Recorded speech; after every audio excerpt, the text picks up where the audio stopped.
What's up, guys? Intelitech Studios here, and as usual, it is well, I guess I shouldn't say usual. This is the Midwest after all. But as per usual in terms of me filming and something happening, it is a lovely rainy day on this beautiful Monday, and as a result, you can hear the water slapping the back of the air conditioner. But today we have a new machine. It's something that I haven't gotten in a little bit. I say that like it's been, like a year since I got a new machine. I still keep getting new vacuums. But this particular example I got locally on Facebook Marketplace for $10. That's right, 10 clams, 10 shells, 10 buckaroos, whatever you want to call them.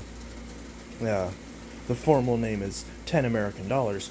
So I got this for $10, and basically I got it from a person who was selling it. They had a garage sale, or maybe it was a moving sale, some type of yard sale, something to that effect. And this was one of the items that they didn't sell. So, someone didn't buy it there, so they listed it on Facebook Marketplace as miscellaneous items. And it was initially listed as free, but I kind of assumed that she'd want a few bucks for it, so I asked her how much it was. She's like, $10. Nothing wrong with it. Has all the attachments. And I'm like, okay, cool. And then I asked, hey, do you have any other vacuums? And she said, well, I do have this, and I'll throw it in with it if you want. It's a Buster of the Dust variety. 12-volt cordless hand vac. I didn't even realize it was cordless until I got this home. So yeah, one of these cordless dust busters. So I'll do a separate video on this as well, since it is in the box, although it's used in the box. But yeah, so, and that's model number CHV1210. So pretty basic little hand vac, but a welcome value add-in. So both of these for $10, can't complain all that much. So we'll move this dustbuster out of the way and focus back on the main machine. So we can see right here, I haven't done anything to this. This is pretty much how I got it. You can see right there, extra low, low, medium, high, height adjustment. We've got handle release right here, which doesn't make much sense because if you push on this, it doesn't actually release it. You really have to push on the front. And that's the way to release it. You can see right there, Kenmore PowerPath system. As far as what we have on the side, we have both the extension wands, we have the combination dusting brush upholstery tool. We've got the crevice tool. Got a little break right here, so instead of the crevice tool sitting like that, like it's supposed to, it sits a little bit further down, which is not ideal, but I mean, that's okay. Got our lovely tool adapter right there. Both the cord hooks are in good shape. That's what I like to see. Suction relief valve right there. Little info sticker. Kenmore model 116. 12 amps, of course. And I don't know what else I'm looking at here. I'm trying to figure out if there's a way to serial date this. It doesn't appear to be the case. Not quite sure. We've got some wheels. Do these have rubber coating on them? They feel like they might, but not really. Like a very faint coating that might have worn off, if anything. So we do have a couple splits in the cord, unfortunately. That's not too perfect. Neither is the focus on this phone. That's not perfect either. So if we see the power switch up here, lower this down, we can see the brush roll. We do have some dust down here that needs to be taken care of.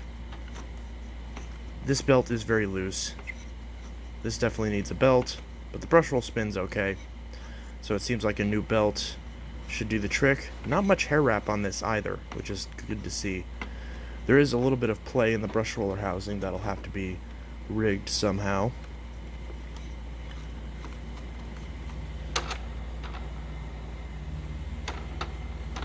All that spins okay, could use some lubrication, but nothing too major. Really not much here to complain about. This little clip's not in all the way. It seems like it's actually broke, but hopefully that won't cause an issue. Then again, it is on the side with the suction, so that could cause a problem. Looking at the bag, if I can move the cord out of the way. So we've got a little latch up here, something that I actually didn't notice at first. I thought I was trying to pull this off, but there's a little latch up here that you push, and then this pops right off. And now you can see that latch. Just push that button, pops right out. Got some dust in here, could use a clean. I don't believe this is the correct bag because it pops off way too easily. It feels like it should be a bit tighter on there. Pre-motor filter, pretty basic.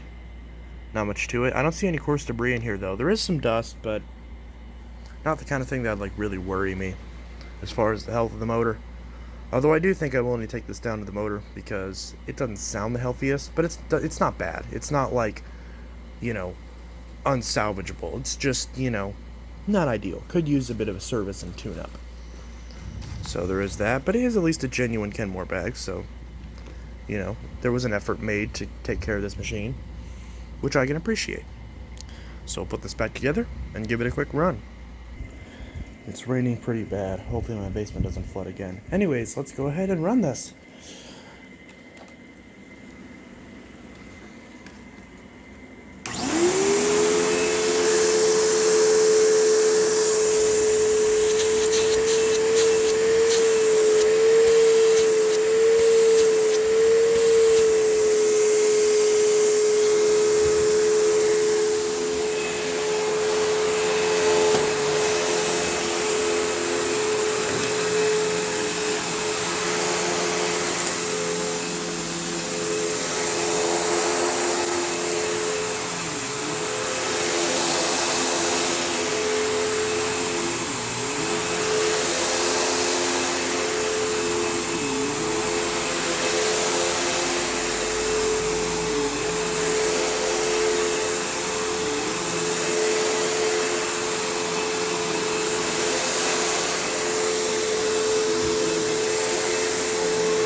You can hear that long motor wind down, which isn't great.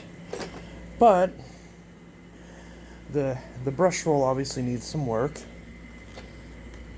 and the belt obviously needs changed, as does the headlight bulb. I keep forgetting about that. And yeah, so that's one of those things where it just needs a pretty basic service and tune-up. The only thing that does worry me is the amount of play in the brush roll housing. That does worry me a little bit, but hopefully that should be a relatively easy fix. And yeah, so that's great, and for $10 I certainly can't complain. So yeah, newest acquisition to the collection. I was planning on actually doing a service video on this a couple days ago, but my basement flooded out, so my workbench that's down there couldn't really be accessed, as we had to put a bunch of stuff on top of it to keep it from getting underwater. So yeah, and hopefully with the amount of rain we're getting right now, I really hope my basement doesn't flood again, because that would really suck. And quite a few vacuums got wet. Not any super important ones, but a few machines did get wet, unfortunately. But yeah, hopefully those should be fine. They've been drying out since then, and I think they'll be okay once they dry out. They will need a pretty bad clean though, because that was a flood that, first off, the basement's not clean, so all that's dirty water, and yeah, not that great. So, anyways, that's the acquisition and first use. I guess not first use, because I did test this beforehand, but you know, first use on video of the new Kenmore PowerPath system. And hopefully you guys enjoyed this video, and I'll see you guys in the next video. Have a good one. Peace.